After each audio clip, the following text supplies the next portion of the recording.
los errores que habría cometido Roberto Sánchez en la segunda vuelta. Y uno de ellos, para muchos, fue sumar a José Domingo Pérez como esta cabeza visible de Juntos por el Perú. Para hablar del tema, tenemos una entrevista con el abogado penalista Erasmo Reina. Doctor Reina, ¿cómo está? Buen día. Carlos, muy buenos días. Un abrazo. Doctor, hemos visto en las últimas semanas eh, esta aparición política de el exfiscal del equipo Lava Jato, José Domingo Pérez, ¿no? Bastante efusivo por lo menos, y bueno, incluso se voceaba como posible ministro de Justicia en un probable gobierno de Roberto Sánchez. Pero, así como ha aparecido la rapidez con la que va a desaparecer seguramente, se va a notar. ¿Cómo usted califica esta aparición de Roberto Sánchez y el desempeño que ha tenido en estas 2 semanas y cuál es su futuro? Bueno, en principio yo creo que es un mal perdedor, Roberto Sánchez. En segundo lugar, me parece que está queriendo prender la pradera, incendiar la pradera, con expresiones que realmente dicen muy poco de su talante democrático, porque pretender desconocer el proceso electoral, arguyendo de que la votación de los peruanos en el exterior podrían tener menor valor de los peruanos que se encuentran acá, o simplemente aducir de que ha habido fraude por un tema estadístico, tal como de manera vergonzosa sus abogados sostuvieron en las audiencias del Jurado Nacional de Elecciones, pues nos advierten que se estaría, en primer lugar, buscando delegitimar el gobierno de la señora Keiko Fujimori, a quien hay que reconocer el éxito electoral y saludarla y felicitarla por ello y desearle buenos que haga un gran trabajo por el bien del país, volviendo a Roberto Sánchez, y en segundo lugar, probablemente queriendo mantener algún tipo de liderazgo en el país desde el punto de vista de oposición.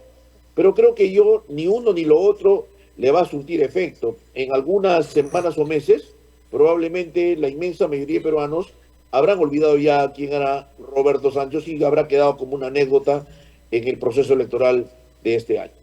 Y la participación de José Domingo Pérez, ¿cómo la analiza, doctor?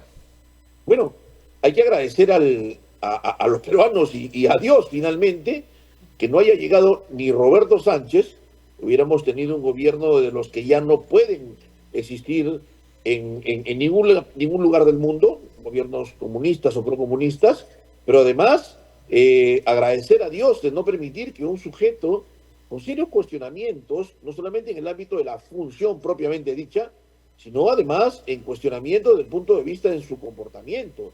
Yo creo que la gente ha advertido en dos planos la labor o deficiente, labor o nefasta actuación de Domingo Pérez.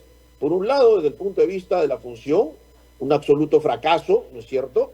Que además importan cuestionamientos muy graves sobre cómo es que se ha favorecido a la empresa Odebrecht durante su gestión y cómo ha hecho una persecución enfermiza que incluso terminó pues con la guía de Alan García y con en la cárcel de la ahora presidenta Keiko Fujimori. Y el otro plano es el plano desde el punto de vista psicológico-psiquiátrico, ¿no es verdad? Yo creo que este personaje hoy está sufriendo una suerte de síndrome de no tener ya poder, ¿no es cierto? Acostumbrado durante casi largos 5 años a estar expuesto mediáticamente, a tener el poder de meter preso a la gente, a quien le diera la gana, ¿no es cierto? Hoy sufre un síndrome que lo que le hace hacer es, pues, con declaraciones absolutamente fuera de lugar. Así que esos dos, agradecer que no tengamos un presidente como Roberto Sánchez y agradecer que no tengamos a un personaje como el que vemos en pantalla que se aprestaba a juramentar como ministro de Justicia. Ahora, si nos centramos en José Domingo Pérez, lo veíamos bastante efusivo en en los mítines que daba Roberto Sánchez, se le veía muy cercano a Roberto Sánchez. ¿Considera que fue un error haber sumado, o es uno de los errores que cometió Roberto Sánchez en su campaña, tener al lado a José Domingo Pérez? Sí, definitivamente la presencia de Domingo Pérez creo que terminó por de alguna manera advertir a la población que este sujeto se aprestaba a ser un hombre cercano al poder, ¿no es cierto? Y con haber advertido lo abusivo que ha sido siendo fiscal, lo mediocre que ha sido siendo fiscal, pues nos advertía de una gran problema que podía surgir en el Perú.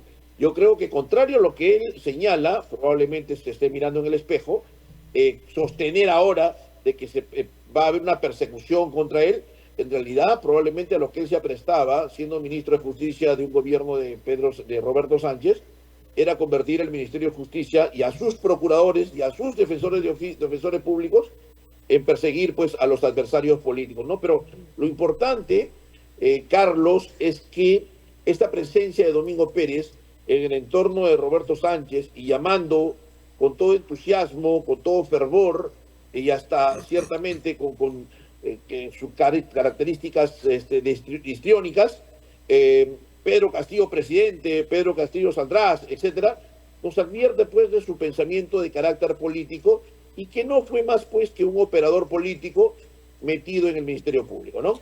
Claro, ahora, de José Domingo Pérez ha pasado de esta efusividad en la campaña electoral ahora a la victimización, ¿no? Él señala que incluso va a ser la primera víctima del gobierno de Keiko Fujimori y se comparaba con lo ocurrido con el fiscal Nisman en Argentina, ¿no?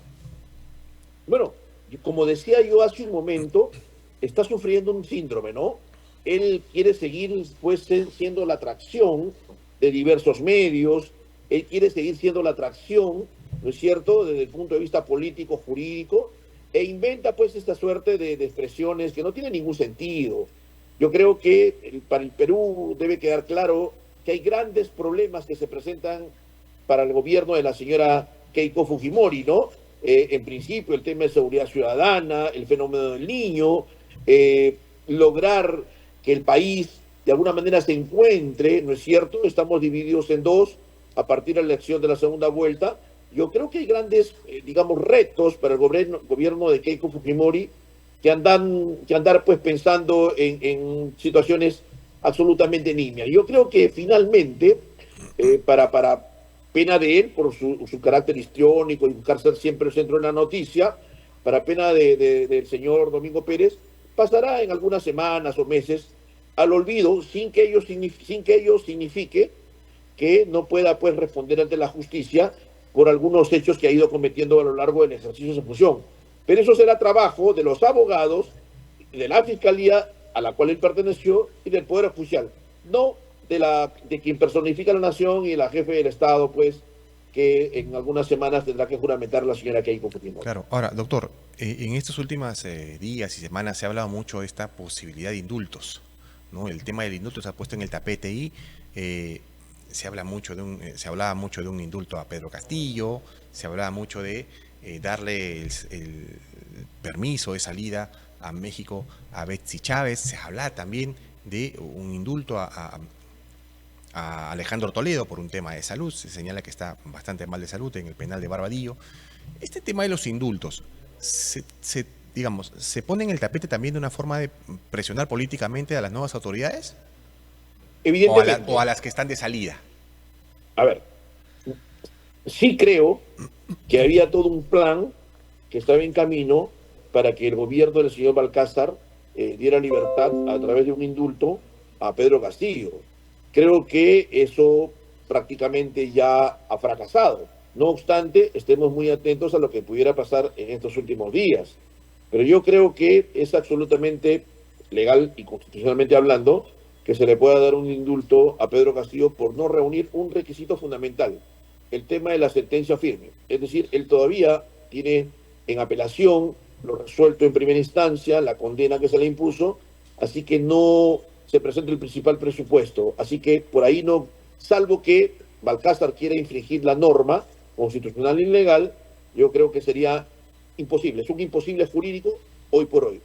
Creo que hablar de que al expresidente Alejandro Toledo se le mande a su casa a pasar el resto de su condena, es una posibilidad que no deja de ser igualmente evaluada, tendrá que ser evaluada, pero siempre en los marcos constitucionales y legales que corresponda a determinado sector.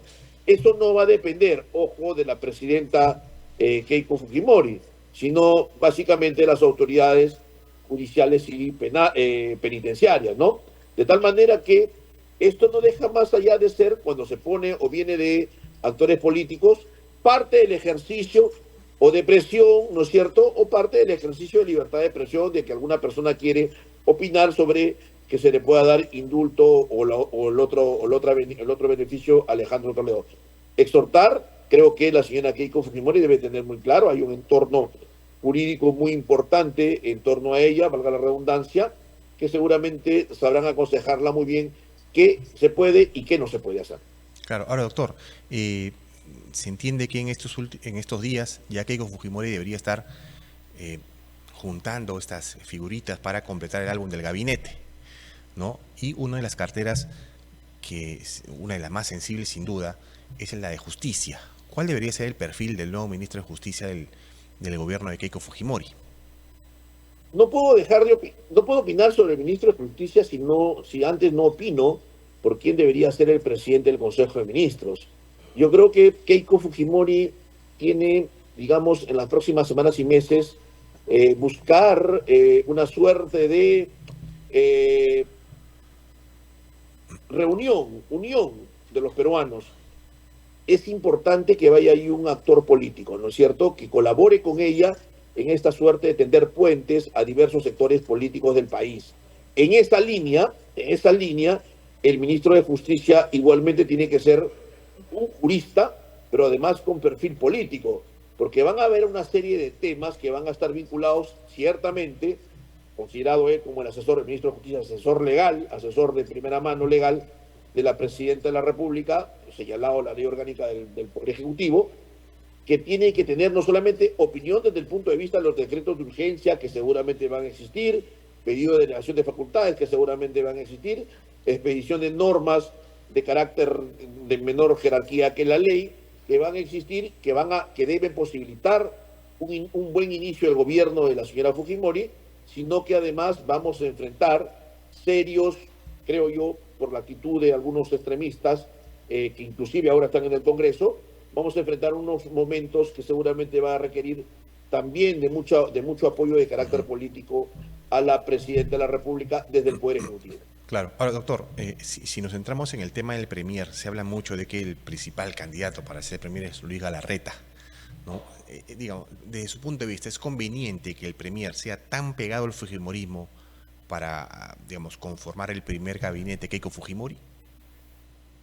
A ver, la democracia es el gobierno de las mayorías con respeto a las minorías. Así que yo creo que podríamos pensar en una figura más convocante, de pronto, pero eso no necesariamente descalifica a Luis Galarreta. Yo creo que Galarreta, como Miki Torres, son de un entorno que la presidenta requiere para afianzarse en su inicio de gobierno. Y creo que también son muy buenos operadores políticos. Creo que si hoy podemos tener una característica de Keiko Fujimori y de su entorno más cercano, es que evidentemente están muy cuajados, ¿no es cierto?, desde el punto de vista de la operatividad política.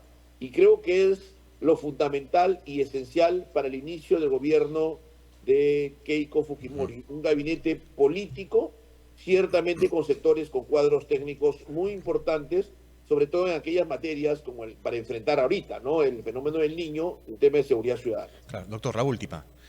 ¿Usted considera que este gobierno de Keiko Fujimori, que arranca ya en un mes, va a tener esta luna de miel de la que muchos hablan o simplemente va a tener que enfrentar un ambiente hostil? Yo creo que van a haber sectores muy hostiles, muy hostiles. Creo que van a ser la minoría, pero suficientes como para querer incendiar la pradera. Pero creo que va a haber un importante sector en el Congreso a los que hay que, en todo caso, señalar o invocar que hagamos todo por el país. Nuestro país pasa una situación gravísima desde el punto de vista de seguridad ciudadana, pero además el Perú está al frente, nomás, en pocas semanas o meses, de un fenómeno de niño que todo indica va a ser muy severo, significa muy grave, con consecuencias muy nefastas para millones de peruanos en el norte, fundamentalmente, y en la sierra. De tal manera que no es digamos, una suerte de luna de miel que deba existir por Fujimori, por Keiko Fujimori, sino por el país. Creo que hay que dejar que se implementen las medidas más adecuadas por parte del régimen que empieza el 28 de julio, y creo que eso nobleza obliga.